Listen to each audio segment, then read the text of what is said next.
¿Qué tal? Buena tarde, bienvenidos todos a esta sesión de la Comisión de Derecho Civil de la Barra Mexicana Colegio de Abogados, nuestra sesión de la comisión correspondiente al mes de octubre, en esta ocasión con un tema muy interesante, muy importante para nosotros que nos dedicamos a este tema de litigio.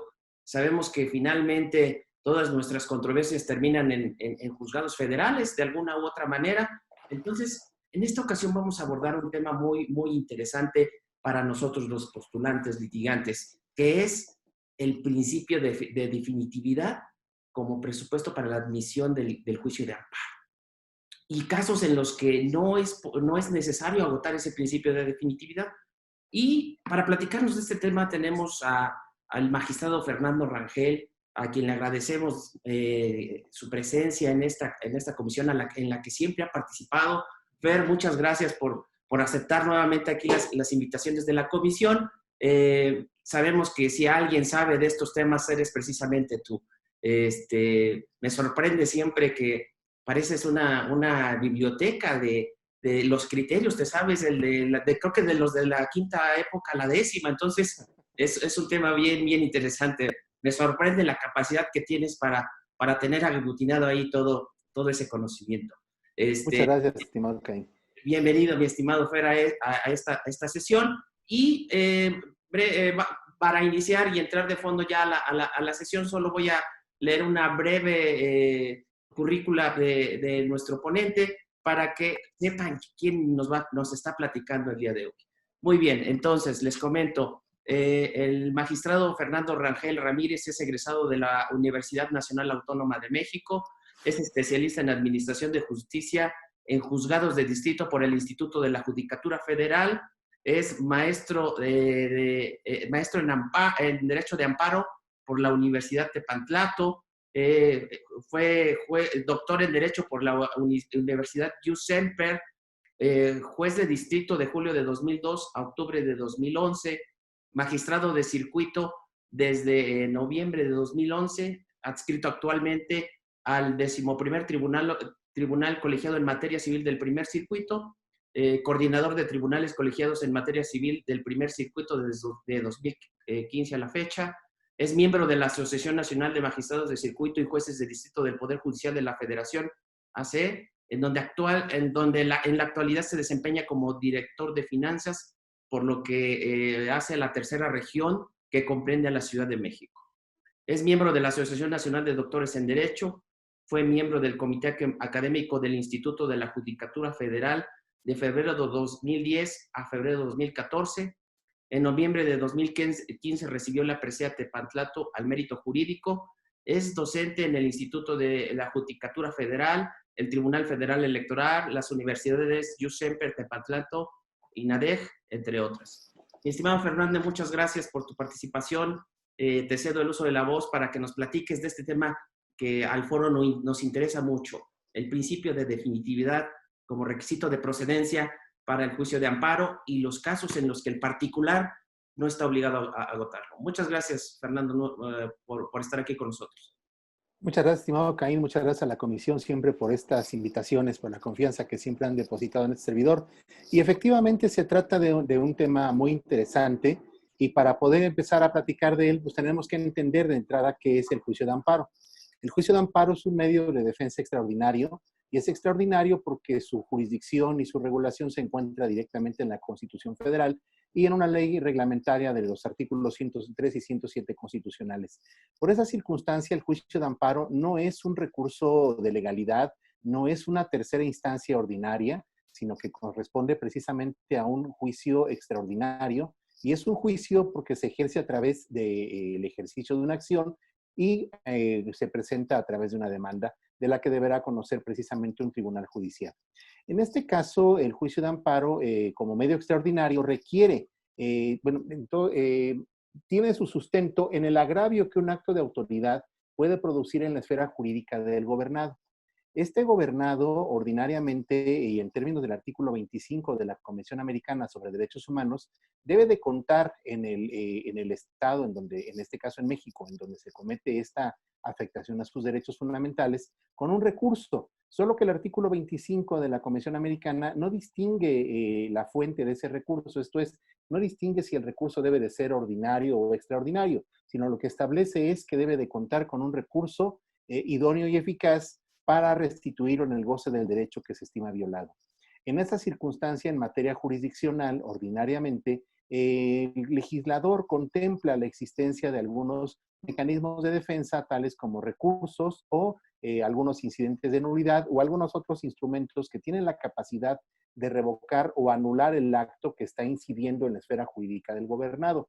Bajo esta circunstancia, cuando el gobernado puede ver reparado el agravio que resiente con motivo de un acto de autoridad, por disposición expresa, primero del artículo 107 de la Constitución y después del artículo 61, fracción 18, y en caso de actos administrativos, en la fracción 20 del propio artículo 61, establece que primero deberá acudir a agotar esos recursos ordinarios o medios de defensa que puedan tener este alcance de revocar o anular el acto reclamado.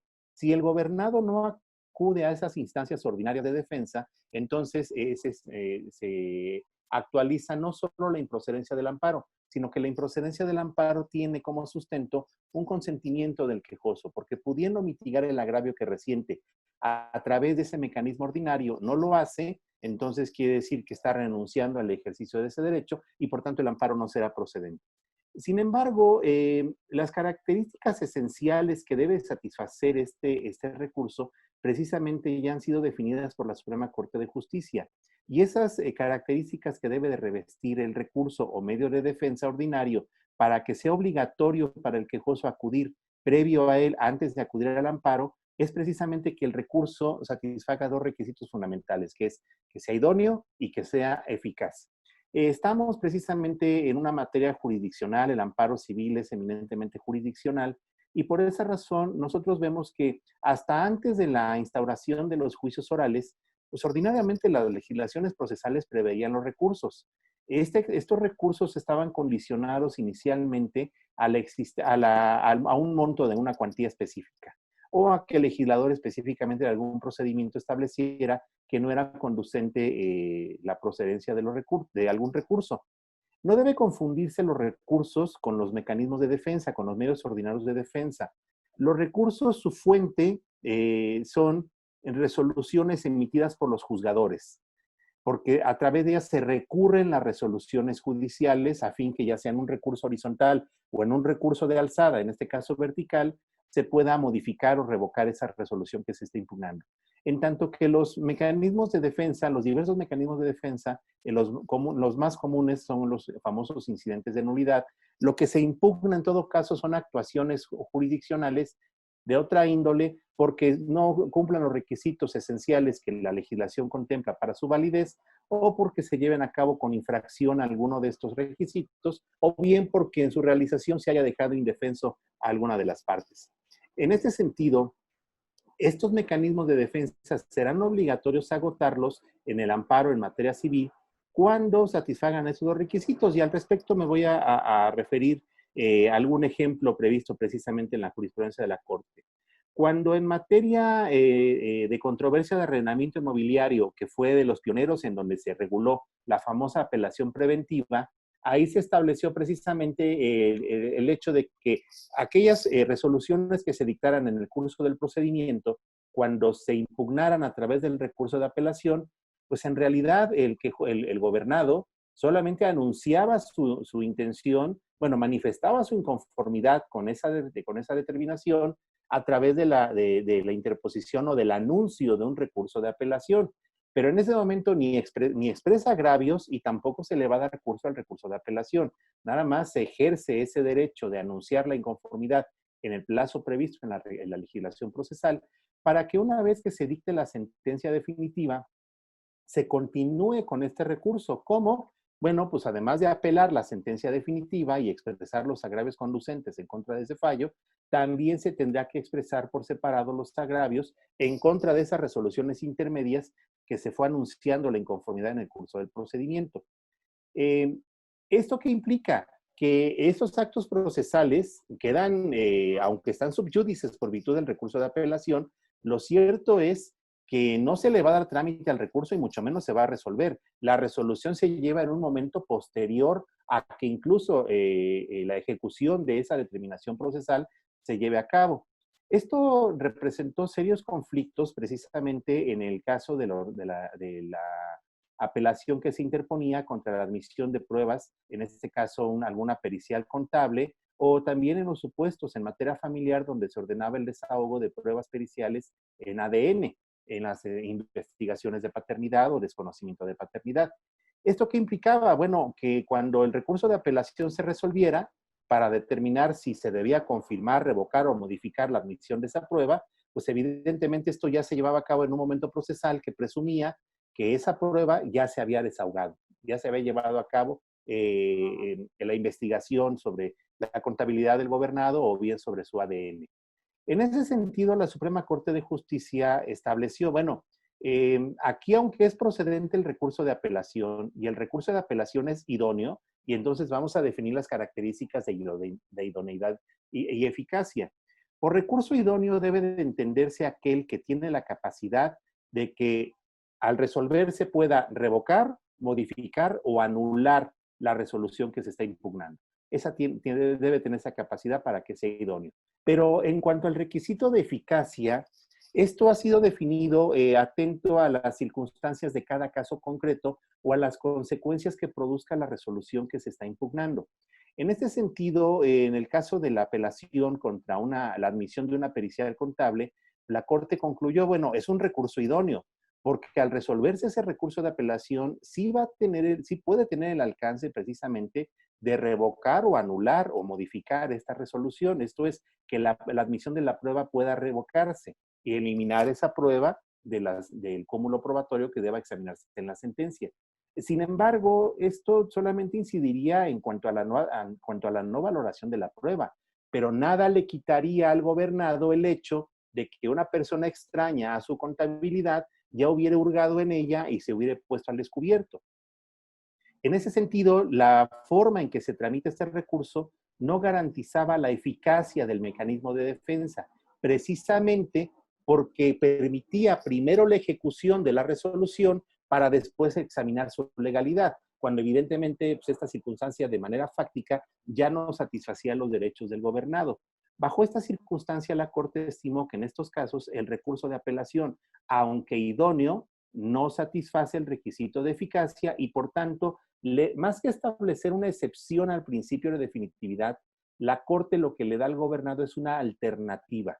¿Por qué una alternativa? Porque el gobernado, bajo esta permisión jurisprudencial, podrá optar entre acudir a promover el recurso o bien no agotar el recurso y promover de manera inmediata el juicio de amparo indirecto, de tal manera que la legalidad de esa admisión de la prueba pueda ser materia de estudio por el Tribunal de Amparo de inmediato.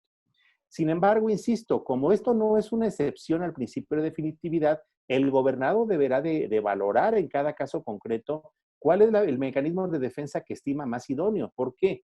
Porque aun cuando el recurso no sea eficaz, si él elige agotar el recurso en lugar de ir al juicio de amparo, aun y cuando posteriormente promueva juicio de amparo, si al celebrarse la audiencia constitucional coexisten el recurso ordinario y el juicio de amparo en contra de la misma resolución, esto significará la improcedencia del juicio de amparo. El artículo 61, fracción 18, después de establecer este principio genérico de que el gobernado, previo a la acción constitucional, debe de agotar todos los mecanismos ordinarios de defensa, establece precisamente 4 excepciones específicas a este principio de definitividad. En el inciso base prevén todos aquellos actos que están contemplados en el artículo 15, que por su naturaleza son actos graves por atentar contra los derechos más fundamentales del gobernado, como es la vida, la libertad personal, entre otros. El inciso B el inciso B y el inciso D nos hablan de actos en materia penal que tienen afectaciones a la libertad personal también. Y el inciso C nos dice que no tiene obligación de agotar los recursos previstos en la ley procesal antes de acudir al amparo a aquellas personas extrañas a juicio. Esta última es importante, esta última excepción, precisamente porque la persona extraña a juicio en su acepción más pura es aquella persona que no es actor ni demandado en el juicio de origen ni tercero llamado a juicio. Por esa razón, hay una lógica en esta excepción al principio de definitividad, porque una persona que no es parte en el juicio, evidentemente de entrada carece de legitimación procesal o en la causa para hacer valer ese recurso, por más agravio que exista, no cuenta con esa legitimación para participar en el procedimiento. La Corte ha establecido esta figura del tercero extraño a otra persona que aún siendo parte en el juicio de origen, lo equipara a tercero por el argumento que esta persona señala. Y es cuando se dice, a mí no me emplazaron legalmente al juicio o de plano no me emplazaron y yo era el demandado. ¿Sí? Entonces, en estos casos, aunque la persona es formal y materialmente parte en el juicio, se estima tercero extraño por equiparación, precisamente por lo que aduce en su demanda, es una presunta violación a la garantía de audiencia.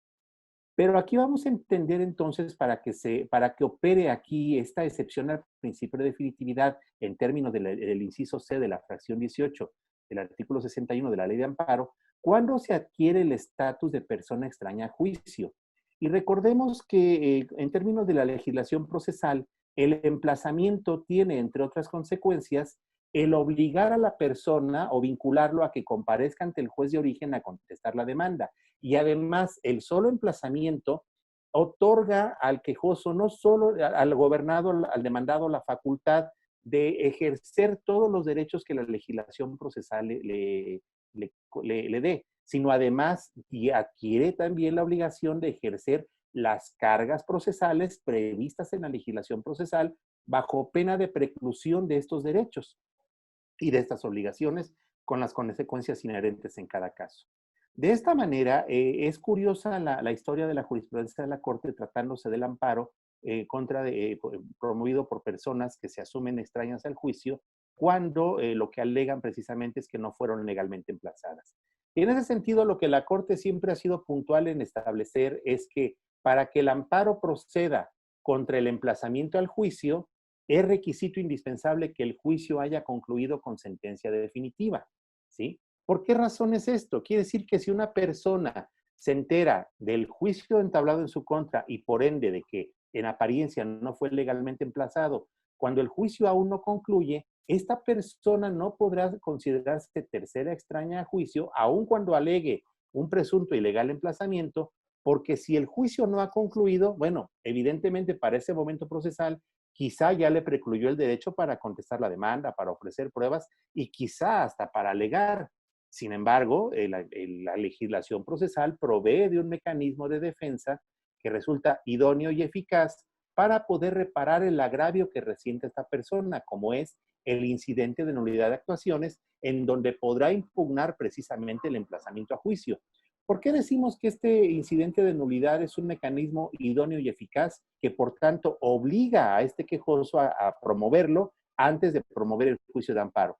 Bueno, porque en el incidente de nulidad no solo tiene el alcance de anular el emplazamiento y por ende todas las actuaciones posteriores a esa diligencia, sino que además tiene una característica esencial, que en el incidente de nulidad de actuaciones el gobernado podrá ofrecer pruebas encaminadas a demostrar la presunta ilegalidad del emplazamiento. Esto es un requisito bien importante, es una cualidad del incidente de nulidad bien importante, porque no debemos perder de vista que la presunta ilegalidad de la diligencia de emplazamiento no siempre se advierte con el examen de la diligencia misma, sino que en aquellos casos en donde el gobernador aduce, bueno, sí, la diligencia puede ser impecable en su lectura, pueden estar ahí aparentemente satisfechos todos los requisitos, solo que resulta que cuando se me emplazó al juicio, mi domicilio no se encontraba en ese lugar, sino que se encontraba en otro. O bien el actuario dice que entendió la diligencia personalmente conmigo, pero resulta que yo en esa fecha no estaba en el país, estaba en otro lugar. Bueno, estas afirmaciones que se realizan en esos incidentes precisan que el incidentista, el gobernado, ofrezca pruebas para demostrar sus afirmaciones. Y por tanto, dado que el incidente de nulidad permite el desahogo de estas pruebas, es por esa razón que constituye un medio de defensa idóneo y eficaz. Y la eficacia la adquiere por virtud de que permite al gobernado desplegar toda su defensa en forma amplia. Por esta razón, cuando el juicio concluyó con sentencia definitiva, es evidente que ahí ya no es posible promover el incidente de nulidad, porque la misma Corte ha señalado que el incidente de nulidad de actuaciones solo procede antes de que se cierre la etapa en donde las partes pueden intervenir. Esto es, con el dictado de la sentencia, el juicio concluyó. Doctrinariamente recordemos que el juicio concluye con el dictado de la sentencia definitiva, con independencia de que ésta sea firme o no sea firme. El fenómeno de firmeza procesal solamente lo que va a implicar es que sobre lo ahí resuelto ya no puede haber ninguna otra controversia posterior, ni puede ser materia de examen nuevamente por algún otro órgano jurisdiccional. Ese fenómeno produce la firmeza procesal. Pero el juicio concluyó con la sola emisión de la sentencia definitiva. Entonces, en un primer momento, la Corte estimó que cuando el gobernado, cuando el demandado se enteraba del juicio entablado en su contra, cuando ya se había dictado sentencia definitiva, pero estaba transcurriendo el plazo para apelar la sentencia, en un primer momento la Corte estableció que el quejoso, en este caso, tenía la obligación de apelar la sentencia definitiva bajo un silogismo como este. Dice, bueno, si el emplazamiento es un tema de orden público que por tanto debe de ser examinado en forma oficiosa en cualquier etapa procesal, incluso en la apelación contra la sentencia definitiva, si es una obligación oficiosa del Tribunal de Alzada analizar la legalidad del emplazamiento, con mucho mayor razón si hay agravio expreso en contra de esa diligencia. Y además, el quejoso en ese caso también podrá expresar agravios en contra de lo resuelto en la sentencia de primer grado. Si la sentencia de apelación no fuere favorable a tus intereses, bueno, entonces podrás promover amparo directo y hacer valer también como violación procesal y conceptos de violación, no solo en contra expresamente del emplazamiento, sino también contra lo que el Tribunal de Alzada hubiera resuelto. No obstante, la Corte rapidito enderezó el criterio para establecer que cuando el gobernado demandado en un juicio civil se enteraba del juicio y por ende del emplazamiento practicado en su contra que estima ilegal y está transcurriendo el plazo para apelar la sentencia definitiva, la Corte le da nuevamente una alternativa en este caso al quejoso, porque le dice, mira, pese a que puedes promover apelación, fíjate que la apelación y el amparo directo no aunque constituyen vías mecanismos idóneos, porque a través de ellos se puede revocar o anular la sentencia y el emplazamiento, lo cierto es que no constituyen mecanismos eficaces de defensa. Y la falta de eficacia de la apelación y del amparo directo lo estableció la Corte bajo el supuesto de que es que en ninguna de esas dos vías puedes ofrecer pruebas. De tal suerte que eso limita tu capacidad de defensa al no poder ejercer a plenitud los derechos de contradicción que te asisten para impugnar la legalidad del emplazamiento. Por esa razón, la Corte en este caso estableció que aun cuando la sentencia definitiva no estuviera firme, si el quejoso se entera del juicio de origen ya después de dictada la sentencia definitiva, la vía idónea para defenderse es el amparo indirecto, ¿sí? Y de tal suerte que el amparo indirecto, al igual que el incidente de nulidad de actuaciones, constituyen mecanismos de defensa, un ordinario y el otro extraordinario, para impugnar el emplazamiento y además son eficaces porque el quejoso en ambos casos pueden ofrecer pruebas. La diferencia entre uno y otro estriba en que el incidente se puede promover cuando el quejoso se entera antes de que se dicte sentencia definitiva, en tanto que el juicio de amparo solo procederá si el gobernado se enteró de esta circunstancia después de dictada la sentencia definitiva. Si se entera antes, bueno, ya dijimos, es su carga procesal agotar el incidente de nulidad de actuaciones. Entonces, nosotros vemos que ya en la presencia de la jurisprudencia de la Corte, que precisamente la Corte lo que ha sido muy puntual en establecer es que siempre que el recurso o mecanismo ordinario de defensa no reúna estos dos requisitos de idoneidad y eficacia, el gobernado no tiene la obligación de agotarlos antes de promover el juicio de amparo. ¿Sí? Y tenemos también otro caso, en algún momento cuando el amparo era procedente contra la desestimación de la excepción de falta de personalidad, bueno, la Corte también llegó a establecer, bueno, aquí en este caso, también en asuntos de arrendamiento o que se regulaban bajo apelación preventiva, la Corte también llegó a señalar, bueno, en estos casos, para evitar que el juicio continúe y se dicte sentencia y se actualice un cambio de situación jurídica, el quejoso queda facultado para que no apele la interlocutoria que decidió la excepción o incidente de falta de personalidad, sino que en su caso, bueno, quedará facultado para acudir de inmediato al juicio de amparo. Sabemos que en la actualidad ya tenemos una nueva legislación, ya no rige esta circunstancia de que la personalidad pueda ser impugnada vía amparo indirecto, pero bueno, es otro ejemplo que quedó precisamente en esa historia jurisprudencial. Otra circunstancia que nosotros tenemos que advertir de los casos que regula la jurisprudencia de la Suprema Corte es los actos famosos de imposible reparación. En estos supuestos, la Corte, sobre todo en esta 10ª época del Seminario Judicial de la Federación, ha sido constante en señalar que el principio de definitividad en materia jurisdiccional civil se tiene que agotar aun cuando el acto reclamado sea de imposible reparación. Y además, en alguna jurisprudencia específica señaló, incluso no importa que el quejoso sea un menor o un incapaz, ordinariamente contra el acto de imposible reparación, este quejoso deberá agotar el recurso o mecanismo ordinario de defensa que conforme a la ley sea procedente. Ahora, en estos supuestos también, la Corte estableció en diversa jurisprudencia no una excepción, sino de igual manera una alternativa.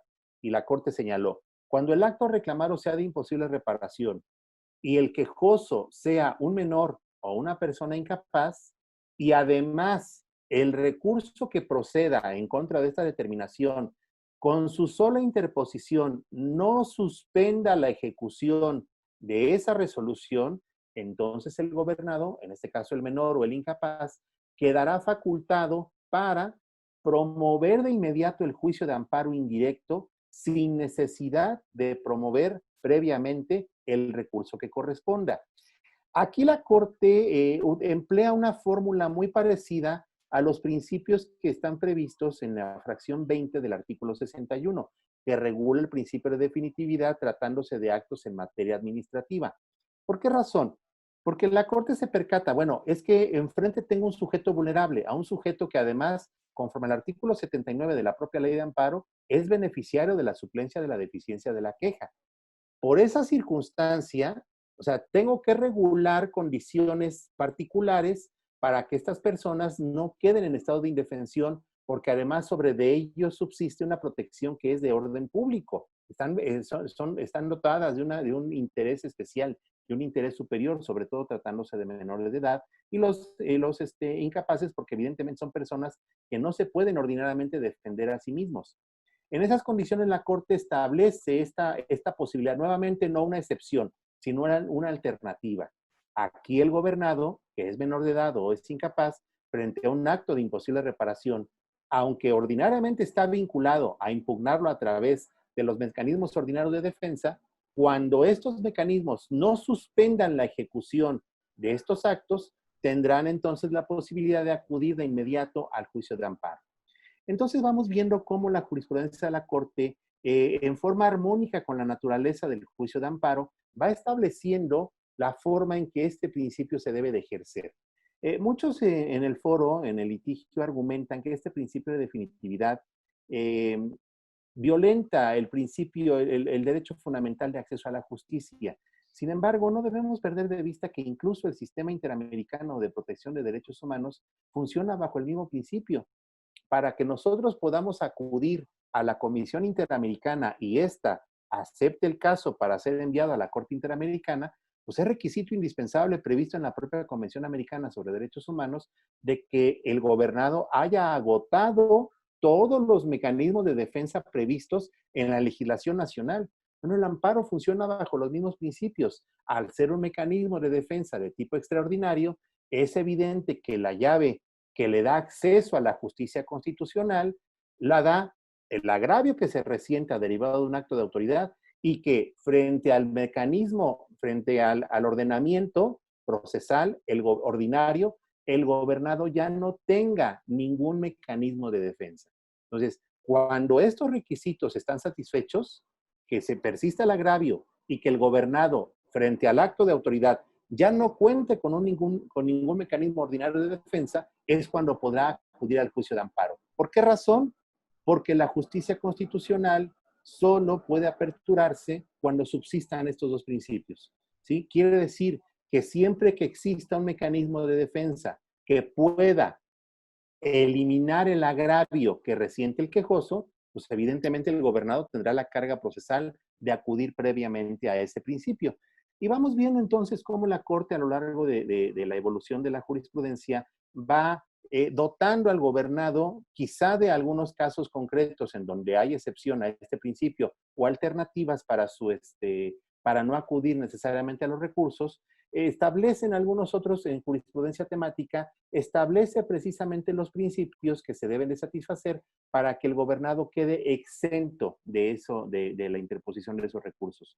Hay para concluir la charla, hay una tesis de la segunda sala, me parece, del pleno, no me recuerdo, pero fue una tesis que derivó de un precedente en materia administrativa, en donde en forma errónea se quiso hacer todo un listado de los actos o de los casos concretos en donde no era conducente u obligatorio agotar el principio de definitividad, sino que, y ahí se incluyó indebidamente a los actos de imposible reparación, bajo la idea de que eran actos que en donde la legislación que lo regía por regular mayores requisitos para conceder la suspensión que la ley de amparo, por eso se podía acudir de inmediato a la vía de amparo indirecto. Sin embargo, ahí lamentablemente hubo una confusión del amparo jurisdiccional con el amparo administrativo, y por esa razón, en esta 10ª época del Semanario Judicial de la Federación, la Suprema Corte se ha visto precisada en reiterar de manera sistemática el principio de definitividad, sobre todo tratándose de los actos jurisdiccionales. Entonces, esa es la regla especial y tiene que ver sobre todo con la naturaleza del juicio de amparo como mecanismo extraordinario de defensa, y por tanto en esos casos evidentemente no existe una transgresión al principio de acceso a la justicia.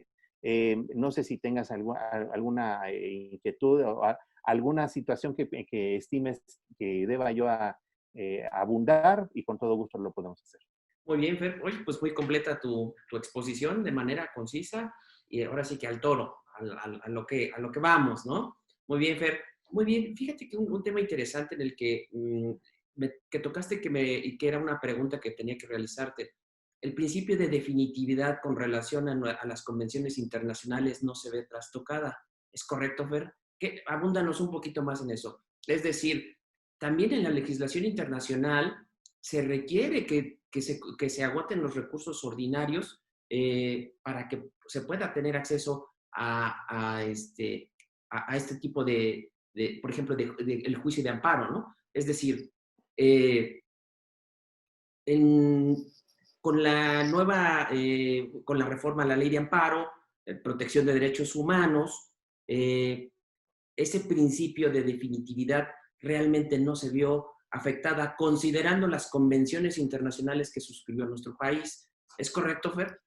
Es correcto, porque fíjate que el hecho de que se establezca ahora en el artículo 1 de la Constitución el principio pro persona, y que se deba de incluir, además en el juicio de amparo, se deba de tutelar la protección a los derechos humanos contemplados no solo en la Carta Magna, sino en todos los tratados internacionales suscritos por el Estado mexicano que regulan precisamente la protección de derechos humanos, pues esto no implica necesariamente que antes de acudir al amparo no se deban agotar precisamente esos recursos. Incluso para los mecanismos de defensa de derechos humanos de fuente internacional, como es la Comisión y la Corte Interamericana de Derechos Humanos, pues incluso está más severo el asunto, porque al ser ya mecanismos internacionales de defensa, pues evidentemente aquí el principio de definitividad se hace todavía más fuerte, porque para esos mecanismos, para poder llegar a esas sedes de protección de derechos humanos, incluso en México se tendría que agotar no solamente la acción jurisdiccional conducente o el procedimiento respectivo, sino que además también tendría que haberse agotado el juicio de amparo. Entonces, en este caso, por ejemplo, el hecho de que para que se tutele cabalmente los derechos humanos a partir de la reforma constitucional de 2011, pues esto no tuvo ninguna injerencia en que los recursos se deban de agotar antes de acudir al juicio de amparo. Antes bien, da claridad para entender que el artículo 25, numeral primero de la Convención Americana sobre Derechos Humanos, al ser una norma de fuente internacional, debe de entenderse en este sentido la palabra recurso de manera amplísima, De tal manera que por recurso debe de entenderse cualquier instrumento previsto en la normativa que me pueda producir a mí, gobernado, la reivindicación, constitución o satisfacción de un derecho. En este caso, si una persona me debe dinero, bajo el principio de que yo no puedo hacer justicia por mi propia mano, entonces eso no puede, aunque la fuente de la afectación sea un particular, pues finalmente yo estoy resintiendo una afectación patrimonial por virtud de ese adeudo que tiene la persona conmigo. Pero yo, como yo no me puedo ir a cobrar, como se dice a lo chino, entonces yo tendré que ejercer una acción jurisdiccional para lograr primero el reconocimiento del adeudo, la condena al cobro y eventualmente el cobro coactivo de esa cantidad. Bueno, ese juicio que yo instaure en términos del numeral primero del artículo 25 de la Convención Americana, ese es un recurso. Claro, hay que entender el contexto en la legislación mexicana. Esa acción jurisdiccional no constituye un recurso necesario para acudir al amparo. No, es el mecanismo que la legislación me da para haber resarcido mi derecho. Cuando la afectación provenga de un acto de autoridad, entonces sí tendré facultad de acudir al juicio de amparo. ¿Cuándo? Bueno, cuando yo haga el recorrido primero de las instancias legales conducentes a través de los recursos para que yo poder llegar al juicio de amparo a reclamar precisamente la afectación a esos derechos fundamentales. Entonces, insisto, esta palabra recurso, prevista en el artículo 25, numeral primero de la Convención Americana, nos da una infinidad de opciones para entender cómo nos defendemos nosotros aquí en México y cómo podemos llegar precisamente a una sede internacional. Perfecto, muy bien, Fer. Y bueno, pues no se ve trastocado. Este principio de definitividad hay que agotarlo, salvo en los casos de excepción y como dices, o alternativas que nos ha venido dando nuestro máximo tribunal, ¿no? Es decir, Así es. cómo se van resolviendo esos temas a lo largo de la evolución de la jurisprudencia, de cuestiones o criterios que ya había normado, pero dejaban descubierta alguna parte, y entonces cómo al día de hoy se han venido en la línea del tiempo copando todos esos detalles, ¿no? Me parece Así es. que ha evolucionado de manera satisfactoria. Eh, para concluir, Fer, ¿tú crees que haga falta algún criterio adicional para terminar de normar este tema del principio de definitividad y sus excepciones? ¿O estamos bien al día de hoy con lo que tenemos regulado ya en criterios? Bueno, a mí me parece que existe ya un buen número de criterios garantistas que dan mayor certeza en este acceso a la justicia constitucional. Sin embargo, la instauración de procedimientos de tipo oral, la idea de acelerar la tramitación, bueno, la solución de estos asuntos, de repente genera huecos en el sistema que deben de ser atendidos bajo criterios novedosos, sobre todo, por ejemplo, en esta situación de contingencia sanitaria se presenta, ¿no? Entonces, me parece que en estos casos deben de surgir criterios en donde el juzgador ordinario y el juzgador de amparo deban de tener esta creatividad de permitir el acceso a la justicia y establecer soluciones extraordinarias en situaciones de tipo extraordinario. Porque evidentemente los criterios que venían normando en situaciones ordinarias no pueden ser aplicables en todos los casos en este momento de contingencia. Entonces me parece que son estas grietitas del sistema que cada caso concreto puede ir evidenciando los que faltaría por regular. Y tenemos temas, por ejemplo, como, bueno, tú me pides que me promueva un recurso, pero pues resulta que el órgano jurisdiccional está cerrado, o la oficialidad común de partes tiene un horario más restringido, o temas por el estilo. Entonces me parece que precisamente son estas áreas de oportunidad, o este momento genera la oportunidad de crear todavía un catálogo mucho más amplio que permita sin romper la esencia del juicio de amparo como mecanismo extraordinario de defensa, pero sí me parece que podrían existir interpretaciones más flexibles que pudieran dar lugar a que el juicio de amparo pudiera tener más acceso a más personas. Sobre todo me parece que existe una deuda pendiente en materia de menores e incapaces, porque a mí me parece, a criterio personal, a mí me rige la jurisprudencia de la Corte y se acata, pero a mí me parece que las personas que deberían estar exentas por completo del principio de definitividad son los menores y los incapaces. O sea, a mí me parece que al ser personas que no pueden ejercer sus derechos procesales por sí mismos, bueno, pues no pueden depender de la responsabilidad o del error de su representante legal o del abogado que los asiste. Pero bueno, finalmente el sistema está interpretado en la jurisprudencia de esta manera y me parece que sobre todo en este tipo de situaciones es que tendría que haber un criterio todavía mucho más progresista en ese sentido. Ok, muy interesante, Fer. Y sí, fíjate que apuntas muy bien en el tema, por ejemplo, de la oralidad. Cada vez hay menos recursos ordinarios. Por ejemplo, en la justicia oral civil mercantil no hay recursos, ¿no? Entonces, Así es. cada vez hay menos recursos ordinarios. Entonces, creo que el trabajo de los tribunales colegiados para ustedes debe de estar cada vez mayor, Fer.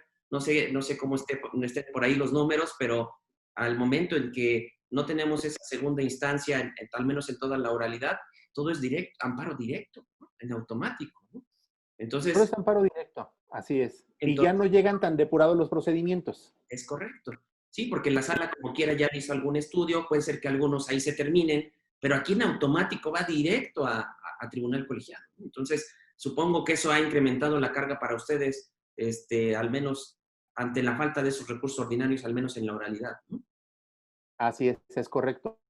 Es correcto porque, y sobre todo que la oralidad representa algún problema, porque dada la forma en cómo están estructurados, a veces si el amparo es por alguna cuestión de tipo procesal, eso significa la reposición del procedimiento y que se lleva a cabo a través de la audiencia. En tanto que en el procedimiento escrito, bueno, hubo una reforma bondadosa en el sentido de que para no reponer todo el procedimiento se atribuye al tribunal de alzada la facultad de desahogar las pruebas que se hayan ordenado por virtud de la ejecutora de amparo. Entonces ahí tenemos algo que en el proceso oral, que debería tender a ser más eficaz, más rápido, a veces puede ser más lento por virtud de una eventual reposición del procedimiento. Entonces ahí son esas grietitas que se tendrían que subsanar de alguna manera. Muy bien. Fer, pues muy interesante y bien lo anticipé, esa biblioteca de los criterios que tienes más que ordenada y perfectamente ubicada, bueno, pues se vio, salió a relucir. Muchas gracias. Muchas gracias, Fer, por estar con nosotros y apoyarnos en la comisión en estos temas y sobre todo temas procesales muy importantes, ¿no? Ahorita dimos un repaso a todo este principio de definitividad, a las alternativas, incluso repasamos, ¿no? En dónde sí es procedente el amparo indirecto, sí, cómo, en dónde, ¿no? Si no tenemos sentencia, tenemos que irnos forzosamente al recurso ordinario, en fin, todos esos elementos que parecieran básicos, a veces vale la pena recordarlos y tenerlos bien precisos al momento de promover nuestros amparos. Así es. Pues muchas gracias, Fer, por estar aquí con nosotros. ¿Alguna conclusión de cierre para que concluyamos la sesión? ¿Con qué nos quedamos, Fer, como conclusión de este tema y para concluir nuestra sesión? A mí me parece fundamental para entender este principio de definitividad, como lo decía yo al principio, comprender que el juicio de amparo no es un mecanismo ordinario de defensa, que como mecanismo extraordinario de defensa hay un sustento precisamente en que los gobernados tenemos que dilucidar todas nuestras cuestiones que vayan ocurriendo dentro del juicio, dentro del propio procedimiento y depurarlas a través de los recursos y mecanismos ordinarios de defensa que nos da la legislación. Si estos mecanismos son eficaces e idóneos para reparar el agravio que resentimos, ningún estado de indefensión nos genera el tener que agotarlos primeramente antes de poder acudir al juicio de amparo, precisamente por lo que se señalaba. En materia jurisdiccional y en términos de lo previsto en el artículo 8 de la Convención Americana sobre Derechos Humanos, solo en materia penal el legislador tiene la obligación de prever el recurso de alzada, un recurso de apelación, solo en materia penal. Quiere decir que en todas las demás materias, en realidad el legislador no tiene obligación de generar la procedencia de un recurso. Quiere decir incluso que entonces con esto, para concluir, que cuando en materia civil, en los juicios civiles, el legislador nos da un recurso para impugnar las resoluciones judiciales, bueno, esto es una oportunidad más de defensa, además del juicio de amparo, porque para efectos del artículo 25 de la Convención Americana, bastaría la procedencia del juicio de amparo para tener por satisfecho el derecho fundamental a un recurso rápido y eficaz, ¿sí? Pero si además nos dota de un recurso, yo no veo por qué se estime que a veces es de imposible reparación el tener que acudir primero al recurso y luego al juicio de amparo. La razón, el amparo es un mecanismo extraordinario de defensa. Y con eso concluiría yo. Muy bien, pues muchas gracias, mi estimado Fer, por tu participación. Te agradezco siempre tu buena disposición para participar con nosotros en todos estos temas procesales. Ya hablaremos de algunos de fondo más adelante. Y Con todo gusto. muchas gracias por estar aquí con nosotros. Te agradezco la participación y con esto damos por concluida la sesión de la Comisión de Derecho Civil de la Barra Mexicana, Colegio de Abogados. Muchas gracias. Les agradecemos a todos el que nos hayan visto, que nos hayan escuchado y nuevamente, Fer, muchas gracias por tu participación. Muchas gracias a todos ustedes. Buena tarde, hasta luego.